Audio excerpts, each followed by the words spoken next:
Okay, start करते हैं जी meeting को। सो वेलकम है आप सबका इस लाइव ट्रेनिंग में। My name is Tinku Sharma and I am from Hoshiarpur Punjab. और इस बिजनेस के साथ कम से कम 4.5 साल का करियर है मेरा फॉरएवर के साथ। और जब फॉरएवर में स्टार्टिंग में आया था, ठीक है, तो बिल्कुल आप ही की तरह था। ठीक है, और मुझे भी कोई ज्ञान नहीं था फॉरएवर का। ऐसा नहीं है कि मैं फॉरएवर के बारे में कोई डिग्री डिप्लोमा या फिर कोई बहुत बड़ी नॉलेज लेके आया हूँ। ठीक है, मैं भी बिल्कुल आप ही की तरह आया था। ठीक है, मैंने भी जब फॉरएवर को स्टार्ट किया था तो मुझे भी बहुत सारे डाउट्स थे फॉरएवर को लेके, यार सही होगा नहीं होगा। और मैं मीटिंग को स्टार्ट करने से पहले एक चीज आप सभी को अनाउंस करना चाहूंगा।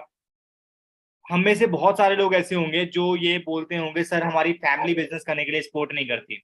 है कोई ऐसा आप में से जिसके ये डाउट हो कि उनकी फैमिली सपोर्ट नहीं करती बिजनेस के लिए? है जी कोई? काफी लोग होंगे मेरे को लगता है। ठीक है, क्योंकि ये बहुत सुनने में आता है कि सर पापा नहीं मान रहे, मम्मी नहीं मान रहे, है ना, हस्बैंड नहीं अलाउ कर रहे।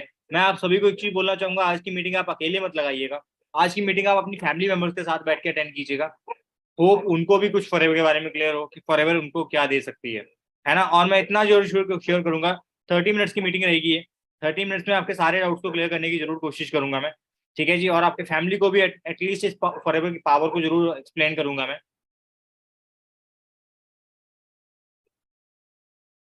ठीक है, तो इस बिजनेस को अगर आप ये मीटिंग को अगर आप फैमिली के साथ शेयर करोगे तो डेफिनेटली आप, अगर ये मीटिंग आप अपनी फैमिली के साथ शेयर करोगे तो डेफिनेटली आपकी फैमिली आपको सपोर्ट करेगी रिगार्डिंग दिस बिजनेस, है ना। सो स्टार्ट करता हूँ। सबसे पहले जितने भी फैमिली मेंबर्स मीटिंग लगा रहे हैं सभी को मेरी तरफ से नमस्ते। ठीक है, और मैं इस बिजनेस को कैसे किया, मैंने क्या किया, क्या दिक्कतें आती हैं, क्या परेशानियां आती हैं, और क्या क्या चैलेंजेस हमें फेस करके इस बिजनेस में हम क्या अचीव कर सकते हैं, वो सब कुछ आज मैं क्लियर करने जा रहा हूँ आप सभी को। ठीक है जी। सो स्टार्टिंग करूं, अगर मैं एक बीसीए का स्टूडेंट था, बीसीए में कॉलेज में टॉप किया था। ठीक है, बीसीए में करने के साथ साथ मैंने एनसीसी, एनएसएस, टेक फेस्ट और पता नहीं कितने सारी डिग्री डिप्लोमा सब कुछ किया हुआ था, है ना। बहुत सारी चीजें कर ली, बहुत सारे कंपटीशन विन कर लिए। इवन पंजाब यूनिवर्सिटी में मैंने क्ले मॉडलिंग, मिट्टी की मूर्तियां बनाने में मेरा सेकंड प्राइज विन कर रखा है मैंने। और बहुत सारे प्राइजेस विन किए, बहुत सारी ट्रॉफीज घर पे अभी भी रखी हुई हैं। ठीक है, इतना कुछ कर लिया। आज भी मुझे कॉलेज से फोन आते हैं कि बेटा आप हमारे कॉलेज में दोबारा से आओ, बच्चों को सिखाओ ये चीजें, है ना। But due to some reason मैं नहीं अभी उनके साथ पार्टिसिपेट कर पाता। बट इतना कुछ करने का एक रीजन था, वो ये था कि हमें स्कूल में, कॉलेज में ये बताया जाता है कि स्टडी के साथ साथ कुछ एक्स्ट्रा एक्टिविटीज भी करो, सो दैट आपको एक अच्छी जॉब मिलने में हेल्प हो जाए। तो मैंने वो सब कुछ किया। ठीक है, अब जब स्टडी कंप्लीट हो गई, अच्छे नंबर ले लिए, अच्छा मार्क्स लेने के बाद, आपको पता है हमारा हर एक का एक सपना होता है कि एक अच्छी सैलरी मिल जाए, है ना। तो वो अच्छी सैलरी की तलाश में मैं पंजाब को छोड़ के दिल्ली गया। दिल्ली में इंटरव्यू देने स्टार्ट किया। दिल्ली की सड़कों में पता नहीं कितनी कंपनीज में इंटरव्यू है। हर कंपनी में जिसमें भी इंटरव्यू देने जा रहा हूँ, सैलरी क्या मिल रही है?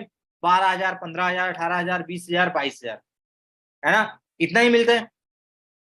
अब मेरे को एक चीज क्लियर हो रही थी कि जो सैलरी पैकेज हम कॉलेज में सोचते हैं ना कि यार मेरे को ये मिलेगा, इतना मिलेगा, उतना मिलेगा, वो सैलरी पैकेज शायद मार्केट से मिसिंग है। वो सैलरी पैकेज शायद हमें मिल ही नहीं पा रहा है ना। और जो सपने हम देख के स्टडी कर रहे होते हैं, फैमिली हमारी पे एफर्ट्स लगा रही होती है, वो सपने कहीं ना कहीं सपने ही ना रह जाएं, वो डर मुझे सताने लग पड़ा, है ना। तो उसके लिए मैंने क्या किया, फिर एक जॉब को स्टार्ट किया। एज अ वेब डेवलपर मैंने अपने जॉब को स्टार्ट करना स्टार्ट किया। और वेब डेवलपर की जॉब के साथ साथ मैंने साइड बाय साइड कुछ और अपॉर्चुनिटी तलाश करना स्टार्ट कर दिया। कनाडा बेस्ड कंपनी में जॉब कर रहा था, और साथ में पीजीडीसीए की स्टडी करनी भी स्टार्ट कर दी मैंने। पीजीडीसीए मैंने करी। ठीक है, पीजीडीसीए में भी टॉप किया, डिक्टेंशन ली उसमें तो। ठीक है, डिक्टेंशन लेने के बाद, ठीक है, फिर भी जॉब में क्या मिल रहा है? कुछ भी नहीं। बट जब मैंने पीजीडीसी का लास्ट सेमेस्टर मेरा चल रहा था, एग्जाम आने वाले थे, उससे पहले मेरे को लकीली एक अपॉर्चुनिटी मिली जिसका नाम है फॉरएवर लिविंग प्रोडक्ट। ठीक है, जलंधर से मेरे को सर का फोन आया और उन्होंने मेरे को बोला टिंकू जी आप ऑफिस आओ। मैं ऑफिस गया फॉरएवर को समझने के लिए। ठीक है, 7 किलोमीटर पैदल ट्रेवल करके मैं ऑफिस में पहुंचा था। मेरे को आज भी याद है वो दिन। ठीक है, गर्मियों के दिनों में। और 7 किलोमीटर पैदल ट्रेवल किया था, ठीक है, सड़कों पे। उसके बाद मैं ऑफिस में पहुंचा था। और ऑफिस में पहुंचने के बाद जब मेरे को सर ने सारा कुछ समझाया, मेरे सामने बैठ के सर डायरी पेन पे सब कुछ समझा रहे थे। मान सर, थैंकफुल हूँ हमेशा उनका, ठीक है, जिन्होंने मेरे को इतनी बड़ी अपॉर्चुनिटी दी है। मान सर ने मेरे को सारा कुछ समझा दिया फेस टू फेस मिलके। और मेरा डिसीजन पता क्या था फॉरएवर को लेके? क्या लगता है क्या होगा मेरा डिसीजन? मेरा डिसीजन था फॉरएवर को लेके, मैंने सर को फ्रंट से बोला था सर ये फ्रॉड है। और फॉरएवर के ऑफिस में बैठ के बोला था। फॉरएवर के ऑफिस में बैठ के सब कुछ देखने के बावजूद मैंने क्या बोला उनको? सर ये फ्रॉड है। रीजन, क्योंकि ऑलरेडी बहुत सारी नेटवर्क मार्केटिंग कंपनीज को सुन चुका था, है ना। बहुत सारे नेटवर्क मार्केटिंग कॉन्सेप्ट को मैं अंडरस्टैंड कर चुका था। कहीं ना कहीं ट्रस्ट नहीं बनता था इन चीजों पे। ठीक है, यार नहीं ऐसा कुछ नहीं होता। बट फिर मेरे मन में एक सडनली एक मैसेज आया कि पहली बात, आज तक मैंने कोई ऐसी कंपनी नहीं सुनी जो 169 कंट्रीज में काम कर रही हो, 45 ईयर से काम कर रही हो। हम में से कुछ लोग ऐसे होंगे जो 45 ईयर तो छोड़ो, उनके पेरेंट्स की भी एज 45 नहीं होगी, है ना, बट स्टिल वो आज इतनी इनकम, ठीक है, वो इस बिजनेस पे डाउट करते हैं। ठीक है, दूसरा रीजन मेरा इस बिजनेस को अंडरस्टैंड करने का, मैं ज्वाइन करने के लिए नहीं आया था फॉरएवर में, मैं समझने के लिए मैंने डिसीजन लिया। दूसरा डिसीजन लेने का रीजन मेरा ये था, मैंने एक चीज सोची यार, आज तक मुझे किसी बंदे ने ये नहीं बताया कि बेटा तुम वहां पे इंटरव्यू दे आओ तुम्हें 1 लाख रुपए मिल जाएगा। मुझे 10-12 हजार तो बहुत लोगों ने कमाना सिखाया, बट लाख रुपए कमाना किसी ने नहीं बताया। पहली बार कोई बंदा मुझे बता रहा है यार यहाँ पे 1 लाख रुपए कमाया जा सकता है, मैं सोच रहा 1 लाख छोड़ो 50 हजार भी आएगा, कुछ ना कुछ तो दम होगा इस प्लेटफॉर्म में, तभी तो लोग कमा रहे हैं। अगर ना दम होता तो 170 देशों में कैसे चल रही होती। ठीक है, वो चीजें मेरे को करने के लिए नहीं, मेरे को सोचने के लिए मजबूर कर रही थी। और मैंने सर को बोला सर मुझे 1-2 दिन का टाइम दो, मैं पहले इसके बारे में समझूंगा, देखूंगा, फिर मैं डिसीजन लूंगा करना कि नहीं करना। जब मैंने घर पे गया, फॉरएवर में जितनी गाड़ियां दिखाई गई थी ना 64 नंबर की, मैंने सारी गाड़ियों के नंबर लिखे और सारी गाड़ियों के नाम व्हीकल इन्फो ऐप पे जाके चेक करने स्टार्ट कर दिए, गाड़ियां किन के नाम पे हैं। बिकॉज डाउट हर एक के मन में होता है, मेरे मन में भी बहुत डाउट था। मैंने चेक किया एक एक गाड़ी किसके नाम पे है, आप में से मेरे को नहीं लगता किसी ने चेक किया होगा। ठीक है, आप ऑनलाइन में आए हो तब भी आपने चेक नहीं किया, मैंने ऑफलाइन में आया तब भी मैंने चेक किया। ठीक है जी। और इसके बाद ठीक है, इनकम का प्रूफ लेने के लिए मैंने एक दो लोगों की इनकम टैक्स रिटर्न चेक करनी स्टार्ट कर दी, कंपनी के डॉक्यूमेंट निकाल के चेक करने स्टार्ट कर दिए कि कंपनी किस लेवल पे काम कर रही है या नहीं कर रही है, 170 देशों में है भी या नहीं। मेरे कुछ फ्रेंड्स हैं दुबई वगैरह में जॉब करते हैं, ठीक है, आउट ऑफ कंट्री जॉब कर रहे हैं, मैंने उनसे भी पता किया, उन्होंने भी बताया कि हाँ यहाँ पे ऑफिस है। फिर कहीं जाके मेरा ट्रस्ट बनना स्टार्ट हुआ। अब जब ट्रस्ट बन जाता है, अपना डिसीजन बन जाता है, तो उसके बाद क्या आता है, फैमिली का। खुद को ट्रस्ट हो जाए उसके बाद हम किसके पास जाते हैं, फैमिली के पास। मैंने अपने एक अंकल को फोन किया, एक चाचा है मेरे बरेली में रहते हैं यूपी में, ठीक है, उनको मैंने फोन किया कि चाचो ऐसे ऐसे मैंने फॉरएवर को सुना है। ठीक है, उन्होंने क्या बोला पता है, बेटा 2015 में मैंने फॉरएवर करके छोड़ दी। ठीक है जी। फिर दूसरे चाचू को फोन किया, उन्हीं के छोटे भाई, उनको फोन किया, उनको पूछा, वो बोल रहे हैं बेटा मैंने एलोवेरा जेल यूज करके फॉरएवर को छोड़ा है। ठीक है, अब जब घर में से दो लोग ऑलरेडी नेगेटिव मिल जाएं जो बोले नहीं बेटा ऐसे काम नहीं चलते, तो क्या हिम्मत पड़ेगी फॉरएवर करने की। फिर भी वहां पे मैंने सोचा नहीं यार, अगर वो फेल हुए हैं तो वो अपनी गलतियों से हुए होंगे ना, मैं अपनी अपनी वजह से फॉरएवर करूंगा, है ना। बट स्टिल मैंने अपना डिसीजन लिया और स्टार्ट किया 2018 में फॉरएवर को। 2018 में जब फॉरएवर को स्टार्ट किया तो पीछे पलट के नहीं देखा, करते गए, इतनी मेहनत की, इतने एफर्ट्स किए कि सिर्फ 10 महीने, गाइस जितने भी लोग आज सुन रहे हो ना, सिर्फ 10 महीने में मैंने अपना मैनेजर लेवल क्वालिफाई किया। कोई कंपनी, कोई बैंक, कोई एमएनसी, कोई ऑर्गेनाइजेशन 10 महीने के अंदर किसी बंदे को जीरो से मैनेजर लेवल पे नहीं पहुंचा देती।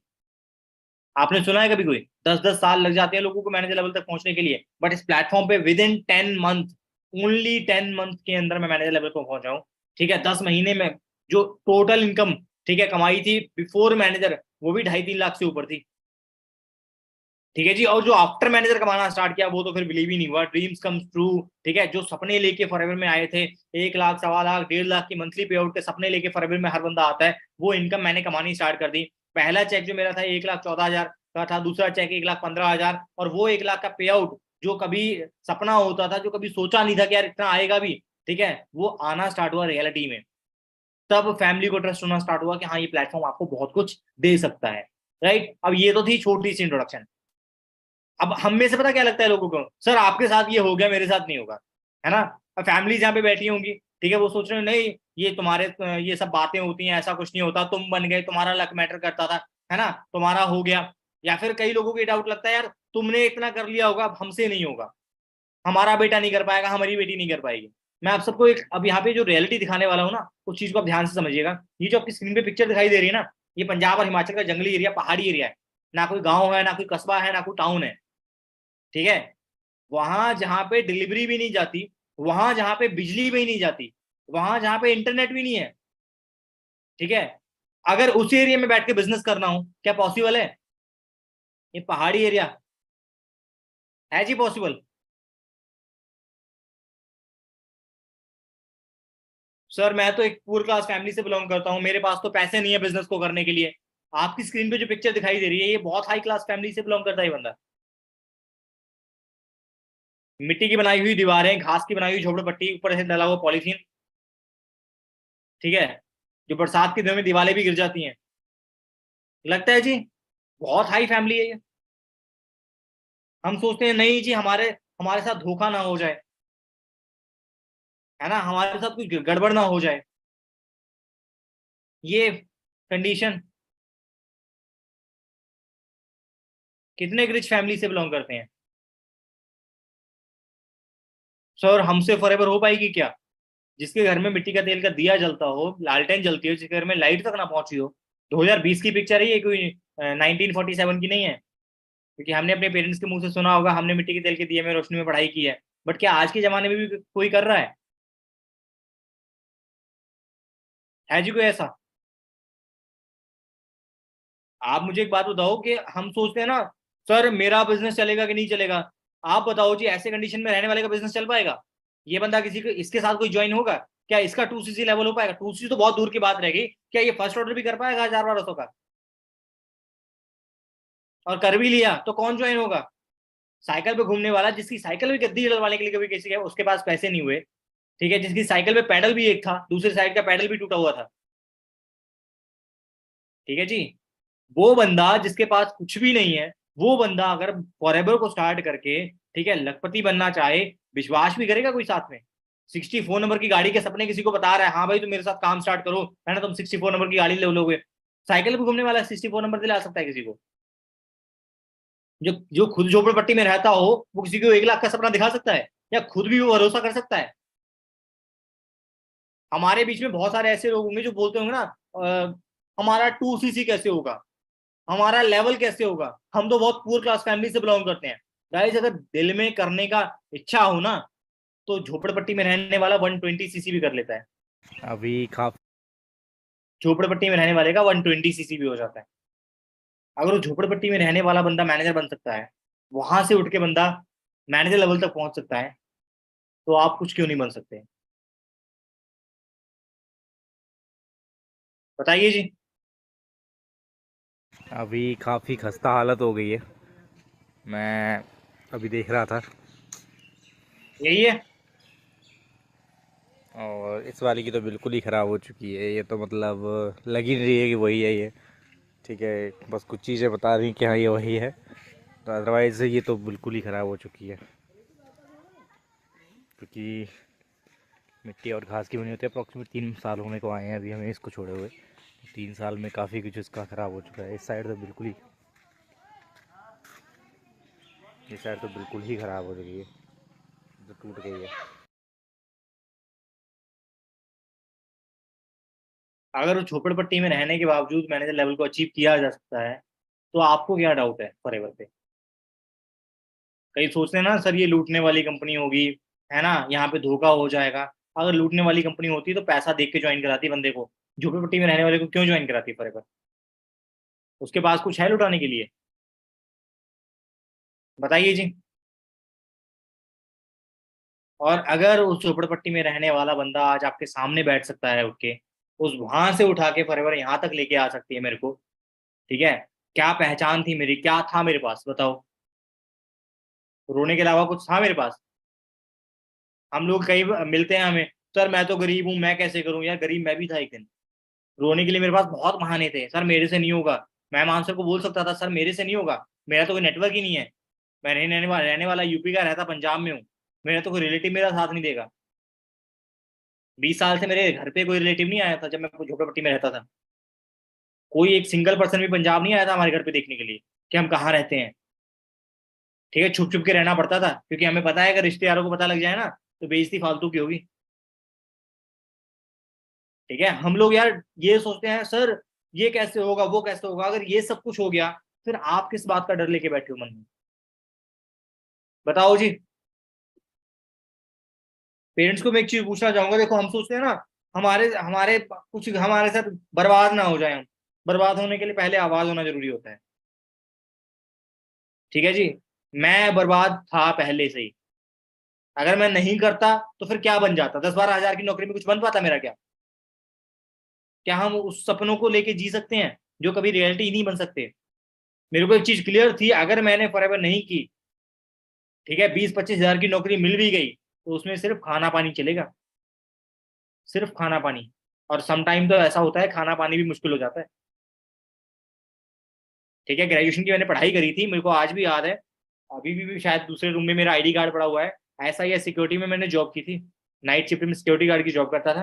ठीक है, डे में फॉरएवर करता था, जॉब भी करता था, स्टडी भी करता था, बच्चों को ट्यूशन भी पढ़ाता था, और संडे के संडे खेतों में भी काम कर लेता था, पेंटर के साथ भी हेल्पर के तौर पे काम कर लेता था। ठीक है, जो काम मिला वो सब किया। ठीक है, बस हार नहीं मानी, क्योंकि मुझे पता था यार करना है जिंदगी में, कुछ बन के दिखाना है। रोने से जिंदगी में कुछ बना नहीं जाता।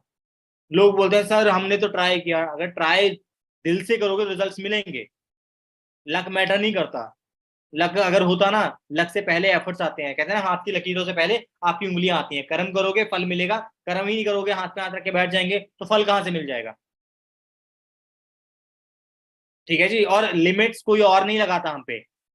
लोग बोलते हैं सर हमारे पेरेंट्स नहीं मान रहे।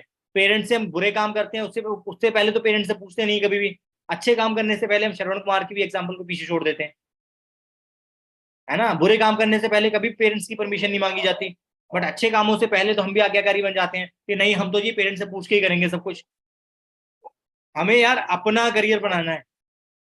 आज के टाइम में आप सोच के देखो, कितने लोग ऐसे हैं जिनके पेरेंट्स को फेसबुक, इंस्टाग्राम, यूट्यूब, हैशटैग, है ना, ट्रेंडिंग सॉन्ग, ऑडियो, ये सबके बारे में नॉलेज है। अगर उन सबको उन चीजों के बारे में नॉलेज होती, ठीक है, शायद वो खुद भी यूज कर रहे होते। और अगर उनको आज डिजिटल युग की नॉलेज नहीं है, ठीक है, तो उनको डिजिटल बिजनेस के बारे में नॉलेज कैसे मिल पाएगी। फैशन चेंज हो चुका है, टेस्ट चेंज हो चुका है, ठीक है, बैंकिंग चेंज हो चुकी है, स्टडी चेंज हो चुकी है, रहन सहन चेंज हो चुका है। पहले लोग गांव में रहते थे, आज शहरों की तरफ भाग रहे हैं, फ्लैट्स में भाग रहे हैं। चेंज हुआ कि नहीं हुआ? सब कुछ चेंज हो रहा है। ठीक है जी, तो कमाने का तरीका चेंज क्यों नहीं हो सकता यार? क्या जरूरी है कि 9 to 5 टिफिन लेके जाएं तभी अकाउंट में 10, 15, 20 हजार रुपये आएगा? ठीक है, बहुत सारे लोग ऐसे भी होंगे जिनके पेरेंट्स आज भी एंड्रॉयड फोन यूज करने से घबराते होंगे, भी मेरे पेरेंट्स भी नहीं यूज करते एंड्रॉयड फोन, है ना। तो हम क्या डिजिटल बिजनेस के बारे में अपने पेरेंट्स को 100% क्लियर कर पाएंगे? मैं अगर ये सोच के बैठा था ना पापा नहीं मान रहे, तो शायद आज भी मैं वही झोपड़पट्टी में रह रहा होता जहां पहले रहता था, वहां से उठ के अभी भी नहीं आया होता मैं। ठीक है, तो अपनी प्रॉब्लम्स को प्रॉब्लम मत समझो यार। प्रॉब्लम सारी जिंदगी रहेगी अगर आज सोल्यूशन नहीं किया। एक सवाल आपसे पूछना चाहूंगा, मुर्गी पहले आई थी या अंडा? बताएगा कोई? गूगल से भी पूछ लो ना ये सवाल का आंसर। गूगल के पास भी इस सवाल का आंसर नहीं है। हे गूगल, मुर्गी पहले आई थी या अंडा? आजकल के अनुसार अंडा की बदलाव हो चुका जा सकता है, अंडा पहले आया है। मुर्गी पहले आई या अंडा, इसके बारे में भी अभी तक बहुत सारी रिसर्च चल रही है ना। हम ये सोचते हैं ना, पैसा आए तो हम कुछ करें, और पैसा कहता है तुम कुछ करो तो मैं आऊं। तो वही मुर्गी अब अंडे वाली कहानी चल रही है ना। हम जब तक कुछ करेंगे ही नहीं, क्या पैसा आ जाएगा? लोग बोलते हैं सर हम तो गरीब हैं। ठीक है, इस दुनिया में कोई भी ऐसा इंसान नहीं है जिसके पास पैसा हो। हर बंदे, किसी को भी पूछ लो जाके, किसी के पास पैसा नहीं है। शॉपिंग करने के लिए पैसा हो सकता है, मोबाइल लेने के लिए पैसा हो सकता है, बाइक लेने के लिए पैसा हो सकता है, शादी में जाने के लिए पैसा हो सकता है, घूमने के लिए पैसा हो सकता है, बट जिंदगी में करियर के लिए, कुछ बनने के लिए शायद हमारे पास पैसा ना हो। कॉलेज में फाइन देने के लिए पैसा है, वो इंटरव्यू देने के लिए पैसा है जहाँ पे हमें पता भी नहीं है कि सिलेक्शन होगा या नहीं होगा, वहां के लिए हमारे पास पैसा है। ठीक है, और नहीं भी है तो जुगाड़ लगाया जाता है। किसी के शादी में जा रहे हैं, वहां पे 1100 सगन देने के लिए पैसा है, नहीं होगा तो भी जुगाड़ करेंगे। कोई इमरजेंसी आ जाए, कोई एक्सीडेंट हो जाए, भगवान ना करे किसी का, तब भी हम जुगाड़ लगा लेते हैं। बट करियर के लिए हम क्यों नहीं कर सकते? वाई? एक सवाल। अगर जिंदगी में कुछ चेंजेस चाहिए तो कुछ सोचने का भी तरीका चेंज करना पड़ेगा ना। अगर सोचने का तरीका ही चेंज नहीं किया हमने, फिर कैसे चेंजेस आएंगे? अगर मैं अपना तरीका चेंज ना करता ना, तो मोबाइल में 4 रुपए का रिचार्ज करवाता था, सिर्फ 4 रुपए का। स्क्रीन पे आपके स्क्रीनशॉट लगे हुए हैं सारे। 4 रुपए का मोबाइल में रिचार्ज करवाने वाला इंसान आज आपके सामने बैठ के ही बोल रहा है कि वो 1 लाख रुपए महीने का कमाता है। ठीक है, ये पावर है इस बिजनेस की। तो यहाँ पे डाउट करने के लिए कुछ भी नहीं है। आपको बहुत लोग मिलेंगे हमने फॉरएवर करके छोड़ दी। गांव की एक लड़की की शादी हो ना, उसका तलाक हो जाए, तो उसका मतलब ये नहीं होता कि गांव के सारे लड़के कुंवारे मरेंगे। अगर कोई बंदा फॉरएवर में मान लो किसी रीजन से सक्सेसफुल नहीं हो पाया, या फिर उसने नहीं ढंग से किया, क्या पता क्या ढंग से किया भी या नहीं किया, क्या पता टाइम पास ही करता रहा, है ना। तो जो खुद सक्सेसफुल नहीं हो पाए, इसका मतलब ये नहीं है कि सारे सक्सेसफुल नहीं हो पाएंगे। ठीक है जी, जब हम क्रिकेट में उतरते हैं ना, तो हम उसको नहीं देखते जो फेल हुआ, उसको देखते हैं जो क्रिकेट में टॉप पे है। कोहली को देखेंगे, कॉलेज में पढ़ने जाएंगे तो कॉलेज के टॉपर्स को देखेंगे, फेलियर से थोड़ी पूछेंगे जाके। बट फॉरएवर में आने के बाद हम फेलियर्स की तरफ फोकस करते हैं। ठीक है, आप यूट्यूब पे जाओगे, कोई ना कोई नेगेटिव वीडियो देखोगे, मैंने उससे ज्यादा नेगेटिव वीडियोस देख रखी थी, बट स्टिल मेरा डिसीजन पॉजिटिव था। रीजन, क्योंकि मुझे पता है शहर जितना मर्जी सुंदर हो, गंदगी एक ना एक जगह पे पड़ी होगी। हमारा फोकस करता है कि गंदगी को देखना है या ब्यूटीफुल को, ब्यूटीनेस को देखना है। ठीक है, वहां से उठा, सोचा था जिंदगी में कुछ बड़ा करना है, प्लेटफॉर्म मिला, एक्शन लिया। Because action takers are money makers. 5500 की जॉब थी मेरी, सिर्फ 5500 की, पार्ट टाइम में जो जॉब कर रहा था 5500 की जॉब थी मेरी। मैंने भी अपना 2CC लेवल क्वालिफाई किया था। रोने के लिए मेरे पास क्या नहीं था बोलो। रो सकता था मैं बहुत सर के साथ, सर आप पैसे दे दो, मेरे मेरे पास तो 2CC के पैसे ही नहीं है। बट मुझे पता था जिंदगी में मैं कुछ बनने के लिए निकला हूं, तो मुझे कुछ करके दिखाना पड़ेगा। दूसरों के सिर पे नहीं चलता कुछ भी, अपने दम पे कुछ ना कुछ बन के दिखाना पड़ता है। आज मैं आपके सामने अगर मीटिंग दे रहा हूँ ना, तो मैंने जिंदगी में कुछ किया है तभी बोल रहा हूँ। अगर मैं जिंदगी में कुछ किया ही ना होता, क्या बोल पाता आपके सामने।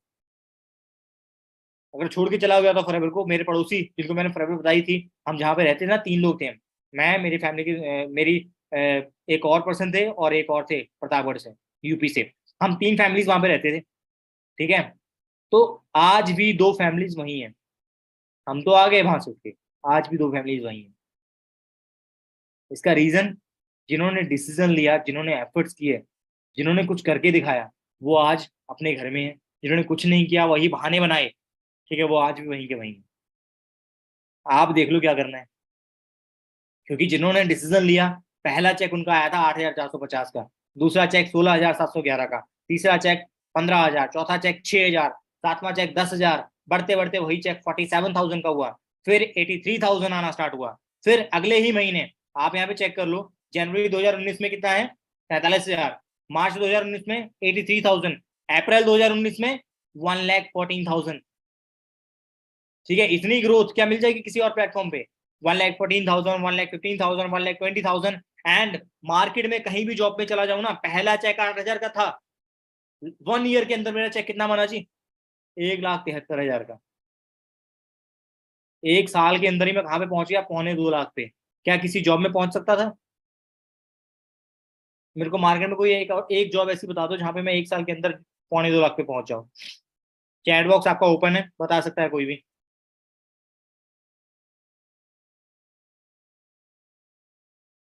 किसी के पास भी हो।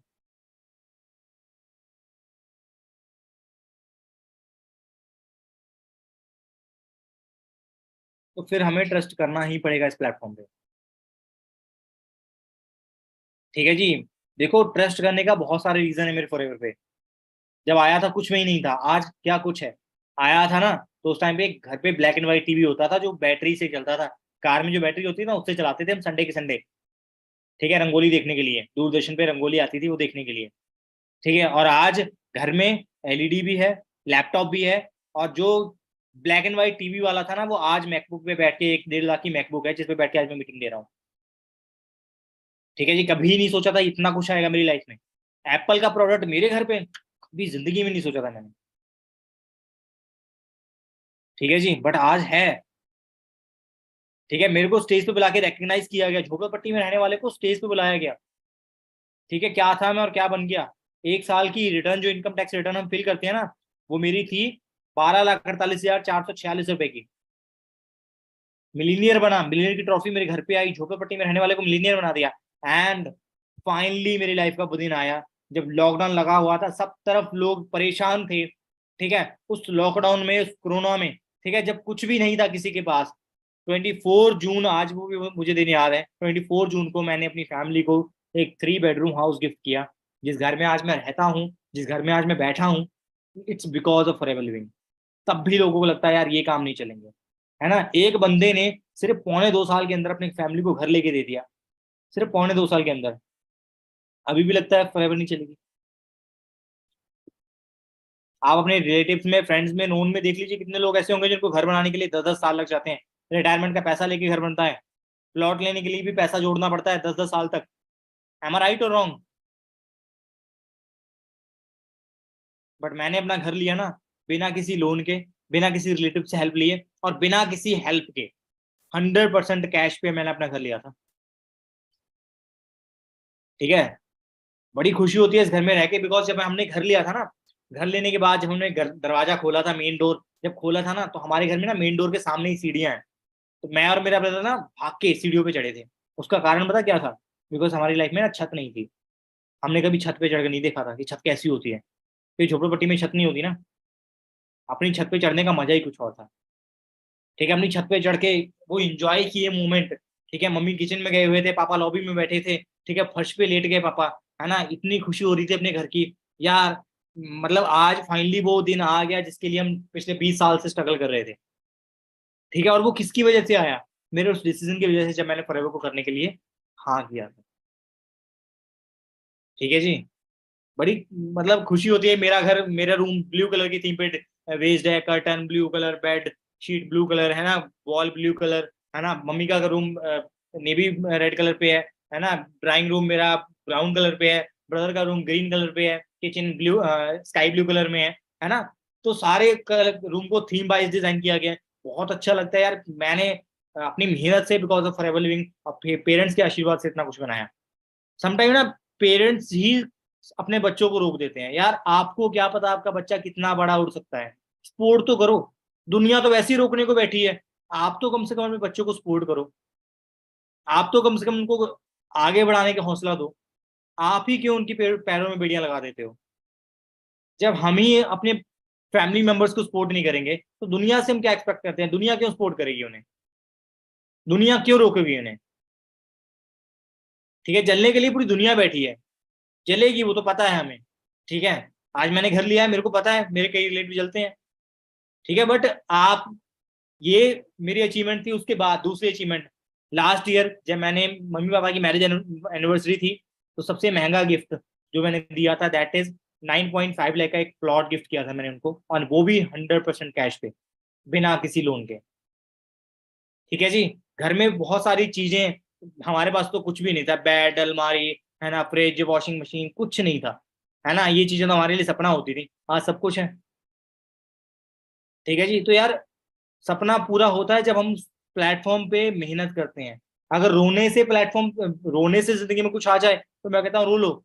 बट रोने से अगर जिंदगी में कुछ ना आए तो उस प्लेटफॉर्म के हो लो। ठीक है, and I am thankful to Rex sir. ठीक है, एक आपको चीज और बताऊंगा। जब मैंने अपना घर लिया था ना, तो रेक्स सर की मुझे मेल आई थी अमेरिका से। उन्होंने मेरे को मेल करके कंग्रेचुलेशन बोला था कि टिंकू जी, कॉन्ग्रेचुलेशन टू यू। ठीक है, कि आपने इतनी बड़ी अचीवमेंट करी, इतना बड़ा, मतलब एक छोटे से पर्सन की भी खुशी में शरीक होते हैं एफएलपी फॉरएवर वाले। ठीक है, आज वो इस दुनिया में नहीं है, बट ये मेल मेरे लिए हमेशा मेमोरेबल है, जो उन्होंने मेरे को मेल लिख के भेजी थी। एंड मेरी लाइफ के सबसे ना मोटिवेशनल लाइन है, कौन जाने किस वक्त वक्त गया बदले के साथ। पुराने घर में भी ये लाइन थी, नए घर में भी ये लाइन लगा के लिख के लगा रखी है मैंने। क्योंकि जिंदगी में वक्त बदलने के लिए वक्त नहीं लगता, बस वक्त बदलने के लिए वक्त देना पड़ता है। सही काम को हम वक्त देते नहीं है। रील्स को टाइम दे लेंगे, यूट्यूब को टाइम दे लेंगे, है ना, गपशप को टाइम दे लेंगे, फ्रेंड्स को टाइम दे लेंगे, गेड़ियों को टाइम दे लेंगे, है ना, टाइम पास के लिए टाइम दे देंगे, बट करियर बनाने के लिए हम टाइम नहीं दे पाते।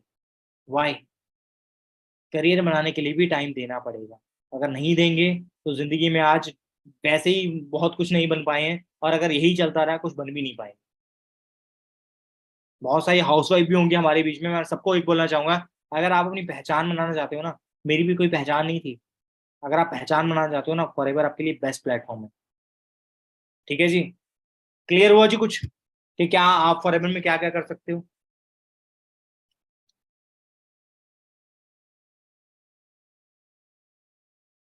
अब मैं आपको कुछ चीजें ऐसे बताने वाला हूँ कि मैंने ये सब कुछ किया कैसे।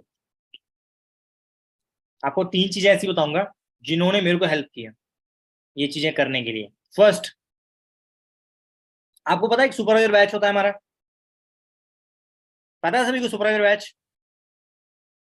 सुपरवाइजर बैच एक ऐसी चीज है ना जहां पे आपको 101% आपको सक्सेस की श्योरिटी दी जाती है। अगर आप सुपरवाइजर बैच में सीरियस होकर काम करो ना, आपको मैनेजर डायरेक्ट कॉल कर करके गाइड कर रहे होते हैं। आपकी one on one meeting, personal meeting, branding, ठीक है, नॉलेज, सब कुछ पे काम किया जाता है। आपके पर्सनल ग्रोथ पे काम किया जाता है। बहुत सारे लोग हमारे बीच में ऐसे जिन्होंने ऑलरेडी सुपरवाइजर बैच का पार्ट बन चुके हैं, बट कुछ लोग अभी भी सोच रहे हैं। गाइस, जब मैं आया था ना उस टाइम पे जीरो था। मेरे पास कोई नॉलेज नहीं थी, मुझे कुछ नहीं पता था, मैं डरता था यार बिजनेस कैसे करूंगा, किसी के सामने बताऊंगा कैसे। वो सब कुछ मुझे किसने सिखाया? उस बैच ने जो आपके सामने है। क्योंकि हमारी टीम में 200 लोग हो ना, 200 लोगों को हम गाइड नहीं कर पाएंगे एक एक को, और जो लोग सुपरवाइजर बैच में हैं उनको तो हम 100% गाइड करेंगे। उनकी हमारे ऊपर रिस्पॉन्सिबिलिटीज होती हैं, हम साथ लेके चलते हैं उनको। सेकेंड इंपॉर्टेंट थिंग जो मैंने अपने साथ की, दैट इज डिजिटल नॉलेज। हम जब इस बिजनेस में आए थे ना, कोई नॉलेज नहीं थी। इंस्टाग्राम कैसे चलाना है, जूम कैसे चलाना है, यूट्यूब कैसे चलाना है, ठीक है, काम कैसे करना है, किसी से बात कैसे करनी है, कॉल पे बात कैसे की जाती है, फॉलोअप कैसे लिए जाते हैं, कोई नॉलेज नहीं थी।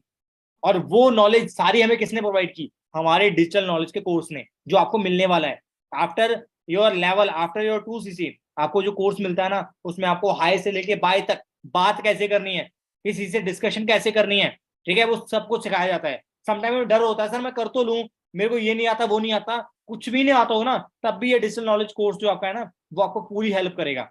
आप उससे सारा कुछ बेशक सीख जाओगे। चाहे 15 दिन में सीख जाओ, चाहे 1 महीने में सीख जाओ, चाहे 10 दिन में सीख जाओ, आप क्लियरली सीख जाओगे। And third most important thing जो कि मेरे टाइम पे नहीं थी, वो पता क्या है? Start your journey pack.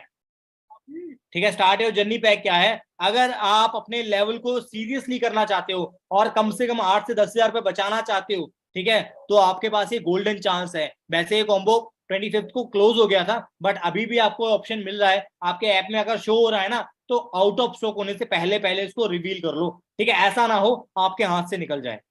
ठीक है, ये 3 चांस है आपके पास अपने लेवल को अप करने के लिए। ठीक है, तो अगर डर बैठा है ना मन में कि यार ये कैसे होगा वो कैसा होगा, ठीक है, आपके सामने आपने ग्रुप में कितने लोग ऐसे देखोगे जिन्होंने लास्ट 2-3 डेज में अपने लेवल को क्वालिफाई किया है कि नहीं किया है? जिस भी व्हाट्सएप ग्रुप में आप ऐड हो, हर ग्रुप में आप देखते हुए हमारे ग्रुप्स में 3-3, 4-4 सौ लोग ऐड हैं। ठीक है, इतने लोग कर रहे हैं डेली, आपको क्यों डर है? कहीं ऐसा तो नहीं है आपको ये डर लग रहा है कि मैं 2cc करूं और कंपनी भाग जाएगी मेरे करने के बाद? ऐसा तो हो नहीं सकता। हाँ, कंपनी बैग पैक करके तैयार बैठी है एयरपोर्ट पे और मुकेश जी 2cc करें और कंपनी निकल ले। होगा जी ऐसा पॉसिबल? हो पाएगा जी ऐसा? होगा जी? बताइए ऐसा कि हमने जी 2cc किया और कंपनी एयरपोर्ट पे बैग लेके तैयार खड़ी है, जैसे ही ट्रांजेक्शन डन हुई और कंपनी ने ऑफिस को ताला लगाया भागे। होगा ऐसा पॉसिबल? जो कंपनी 170 देशों में चल रही है, इंडिया में काम करते हुए 23 साल हो गए उसको। ठीक है जी, इंडिया में काम करते हुए 23 साल हो गए, 21 ऑल ओवर इंडिया में ऑफिस हैं। कंपनी तो बोलती है आप ट्रस्ट करके चलो, तो आईपीएस आईएएस सीबीआई के बंदे फॉरएवर में काम कर रहे हैं, मेरी टीम में पुलिस है, कांस्टेबल्स काम कर रहे हैं। ठीक है जी, इतने लोग काम कर रहे हैं, हमसे ज्यादा ज्ञानी लोग फॉरएवर में बैठे हैं। जो सवाल हम पूछने जाएंगे ना फॉरएवर वालों के, वो सवालों के जवाब दे दे के हम लाखों तक पहुंचे हैं। ठीक है जी, तो बहुत सारे लोग ऑलरेडी ट्रस्ट कर चुके हैं, हमें ट्रस्ट करने बाकी है बस।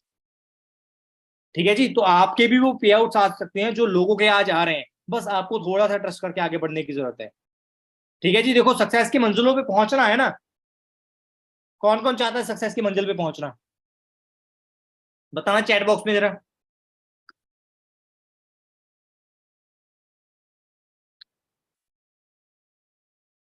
आदर्श, मुकेश, बी, निकिता, दिया, भारती, मंजीत कौर, मनीषा, फेविना, सबिता, विकास, शिवानी, दीपिका, निकी, पूजा, एक विवो भी है हमारे बीच में, विवो भी पहुंचना चाहता है, गुरप्रीत, प्रीति, प्रियंका, सिमरनप्रीत, काफी लोग हैं। तो अश्विन, मैं सबके नाम नहीं पढ़ पाऊंगा जल्दी जल्दी में। तो सक्सेस की मंजिल पे पहुंचना है ना, तो बैठ के देखने से कुछ नहीं होगा। ठीक है, बैठ के देखने से कुछ नहीं होने वाला, भागना पड़ेगा, काम करना पड़ेगा, एफर्ट्स करने पड़ेंगे। लास्ट डे है कल का, पता है आपको, मंथ का। सुपर बैच की क्लोजिंग होने वाली है कल। And I am here because of my senior Johnny sir, मान सर, औजला सर, जो हर मोमेंट पे सपोर्ट करते हैं। तो अगर इन लोगों ने मेरे को सपोर्ट करके वहां से उठा के यहाँ तक पहुंचा दिया, आपको नहीं पहुंचाएंगे? ठीक है जी, आपको नहीं पहुंचाएंगे क्या? सेल्फ डाउट को साइड कर दो। अगर फैमिलीज को ये लग रहा है ना हमारा कुछ नहीं बनेगा, ठीक है, तो देखो मेरे भी 2 हाथ हैं, 2 आंखें हैं, 2 कान है, एक मुंह है। मैं भी सेम ही हूँ आपकी तरह। मेरे पास तो कुछ भी नहीं था, बट फिर भी इतना कुछ बन गया। ठीक है, तो आपके पास तो बहुत कुछ है, आप क्यों नहीं कुछ बनोगे? ठीक है, बताओ जी। सेल्फ डाउट अगर ये भी हो रहा है, तो ये भी तो सवाल का जवाब दो मुझे आप, कि 2018 में एक झोपड़पट्टी से स्टार्ट करके 2019 में मैनेजर बन गया, 2020 में मिलीनियर बन गया, तो आप कुछ क्यों नहीं बनोगे? एक 5500 की जॉब से उठ के 1 लाख की इनकम तक पहुंच गया, आप कुछ क्यों नहीं पहुंच पाओगे? बताइए जी। अगर झोपड़पट्टी में रहने वाले ने 1.25 साल के अंदर अपने घर वालों को एक घर लेके दे दिया, एक प्लॉट लेके दे दिया, ठीक है, तो आप कुछ क्यों नहीं कर पाओगे? एनीवन?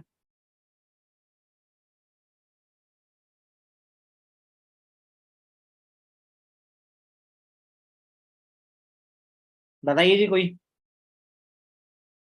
ठीक है, अगर आप में से किसी को लग रहा है मैं गरीब हूं, तो मेरे को इतना भी भरोसा है कि मेरे से गरीब कोई नहीं होगा, इतना मैं गरीब था उस टाइम पे। क्योंकि मैं गरीब पैसों से था, दिमाग से नहीं। दिमाग से मैं बहुत अमीर था। ठीक है जी। तो यार अगर लाइफ में कुछ बनना है ना, कुछ करना है, तो डिसीजन ले लो। क्योंकि never cry, always try. Cry करने से कुछ नहीं होता जिंदगी में, ट्राई करने से बहुत कुछ होता है जिंदगी में। ठीक है जी। लास्ट में ना आपको एक छोटी सी स्टोरी सुनाऊंगा। ठीक है, उस स्टोरी से अपनी मीटिंग को एंड करूंगा मैं। एक बार ना एक पेड़ पे एक बंदर और बंदरिया बैठे हुए थे। ठीक है, बंदर और बंदरिया जब बैठे हुए थे, तो उस टाइम पे एक अनाउंसमेंट हुई, और अनाउंसमेंट में क्या बोला गया कि भगवान की तरफ से अनाउंसमेंट हुई थी कि आप पेड़ से छलांग मार दो ना, तो अभी दोनों लोग राजा रानी बन जाओगे, पर जल्दी मारना, सोचना मत। ठीक है, तो बंदरिया ने छलांग मार दी, रानी बन गई। बंदर ने छलांग नहीं मारी। ठीक है, तो रानी ने बंदर से पूछा कि बंदर तू भी ये छलांग मार देता, तू भी जंप कर देता पेड़ से, तू भी राजा बन जाता। ठीक है, और हम लोग राजा रानी बन जाते। अब तू बंदर रह गया, मैं रानी बन गई। ठीक है, तो बंदर ने जवाब पता क्या दिया? बंदर ने बोला यार, मेरे को डर था कि मैं राजा ना बना तो। है ना? हम में से भी कई लोग ऐसे होते हैं जो बोलते हैं सर मैं मैनेजर ना बना तो रानी ने पता क्या जवाब दिया? रानी बोली अगर तुम राजा ना बनते, तो कम से कम बंदर बन गया तो हम वैसे भी थे ना। हम जो हैं वो तो रहेंगे ही ना। वो तो हमसे कोई ना छीन लेगा। मैं झोपड़पट्टी में रहता था, वहां तो रह ही लेता ना, अगर ना बनता तो। और बन गया तो। ठीक है, हम लोग अगर डाउट करते रहते हैं, सोचते रहते हैं, रात को सोने से पहले कभी सोचते हैं छत हमारे ऊपर गिर गई तो? हम कभी भी नेगेटिव नहीं सोचते। बट बिजनेस करने के टाइम पे हम इतना नेगेटिव हो जाते हैं, सुपर नेगेटिव। ठीक है, ये नहीं होगा। एक माँ अपने बच्चे को जन्म देने से पहले कभी नेगेटिव नहीं सोचती कि ये बड़ा होकर रोटी देगा या नहीं देगा। उसको पता है मैं अपना कर्म करूंगी, फल मिलेगा नहीं मिलेगा वो बात की बात है। और हमने कर्म ही नहीं किया तो फल कहाँ से मिलेगा? ठीक है जी। सो याद रखना कि मैंने तो जंप लगा दिया था पेड़ से, मैं तो राजा बन गया। आप देख लो, आपने जंप लगाना है या नहीं लगाना। ठीक है, बाकी that's it from my side. ठीक है, जितनी सक्सेस फॉर एवर ने मुझे दी है, उससे कहीं ज्यादा गुना सक्सेस फॉर एवर आपको दे, भगवान आपको दे। ठीक है, जितने चैलेंजेस मुझे दिए हैं, भगवान उससे कम से चैलेंज आपको दे। ठीक है, और ज्यादा से ज्यादा सक्सेस आपको मिले, और डिसीजन लेने की आप वो रखें कैपेसिटी, और लाइफ में वो सब कुछ करके दिखाएं जो आप एक्चुअल में सोच सकते हैं। तो स्टार्टअप करिए। बाकी मेरी तरफ से all the best. Thank you so much, good night.